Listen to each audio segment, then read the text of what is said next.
Le saviez-vous, à l'origine de l'actuel déferlant des SUV, le premier du genre a été le Toyota RAV4 lancé en 1994. Et il a été suivi de peu par un certain Honda CR-V apparu pour sa part en 1996. Aujourd'hui, ces deux pionniers en sont à leur 5e génération et, c'est dans l'air du temps, sont proposés en hybride. Mais ils n'ont pas que ça en commun, ils atteignent tous les deux exactement la même longueur, à savoir 4,60 m, soit 4 cm de moins qu'un Peugeot 5008 pour vous situer le gabarit. Et chacun se décline en 2 ou 4 roues motrices. Un vrai marquage à la culotte qui s'arrête toutefois quand on regarde la fiche technique. Le CR-V affiche 184 chevaux contre 218 pour le RAV4, voire 221 s'il dispose de 4 roues motrices. Précisons que dans les deux cas, il s'agit d'hybrides simples et non pas de micro-hybrides ni d'hybrides rechargeables. En ce début 2020 où le diesel a du plomb dans l'aile, où les SUV essence souffrent d'un malus parfois important et où les hybrides rechargeables se montrent chers, ces deux-là ont peut-être une belle carte à jouer. À l'intérieur, ces deux SUV n'étaient pas réputés jusqu'à la génération précédente pour leur qualité de présentation, mais pour leur 5e mouture, ils ont fait de gros progrès. Le Honda, ici en finition haut de gamme exécutive, reçoit une sellerie cuir, des surpiqûres sur la planche de bord et un insert décoratif façon bois, l'ensemble flattant l'œil. Seul l'écran central de seulement 7 pouces pourra faire tiquer par sa taille et son interface datée.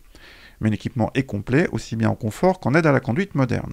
Du côté du RAV4, la présentation a bien évolué également et on se retrouve comme sur le CR-V avec des surpiqûres sur la planche de bord, une sellerie mixte Alcantara sur notre finition haut de gamme collection et un équipement là aussi complet.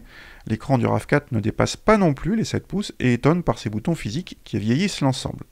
Difficile de départager les deux rivaux en termes de présentation, le Honda semble un poil plus cossu, le Toyota un chouïa plus costaud, mais le RAV4 prend un petit avantage grâce à un équipement un peu plus généreux, comprenant de série la vision 360 lors des manœuvres ou le passage automatique des feux de croisement à feu de route. A l'arrière, commençons par signaler que seul le CR-V propose une configuration 7 places, que nous n'avions pas ici. Dans chacun de ces SUV, grâce aux dimensions extérieures, l'habitabilité aux places arrière est généreuse, mais c'est le CR-V qui l'emporte sur ce point, où il se permet même de donner des leçons en la matière à des SUV de catégorie supérieure. Pour le coffre, là encore, il y a beaucoup de place, avec plus de 600 décimètres cubes mesurés par nos soins dans les deux cas, mais cette fois, c'est le RAV4 qui prend un léger avantage. Sur route, malgré un déficit de plus de 30 chevaux, le CR-V fait aussi bien que le RAV4 pour passer de 0 à 100 km/h en seulement 8 secondes 8 selon nos mesures, et quasiment aussi bien en reprise de 80 à 120 km/h à 2 dixièmes près. Mais bien sûr, il ne s'agit pas du tout de SUV sportif, si ça existe.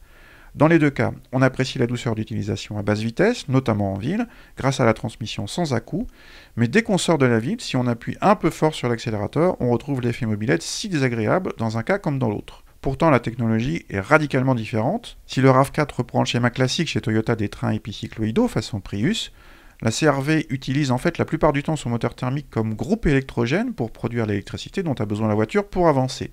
Et si vous appuyez fort sur l'accélérateur, c'est que vous voulez avancer plus vite, donc il faut plus d'électricité, et donc le moteur monte dans les tours, mais sans passer de vitesse. Dans les deux cas, c'est désagréable.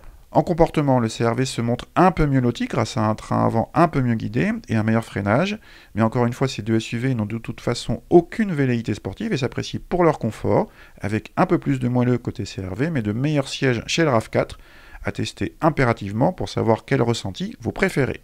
Du côté des consommations, les rivaux sont très proches puisque nos mesures nous donnent 6,7 litres de moyenne pour le RAV4 et 6,8 litres pour le CR-V, précisant que ce dernier est plus sobre en ville, mais plus glouton sur autoroute.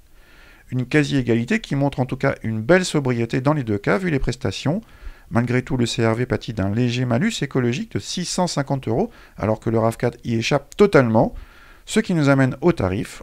Comptez presque 43 500 € malus compris pour notre CR-V en finition exécutive et presque 46 500 € pour le Toyota RAV4 en finition collection.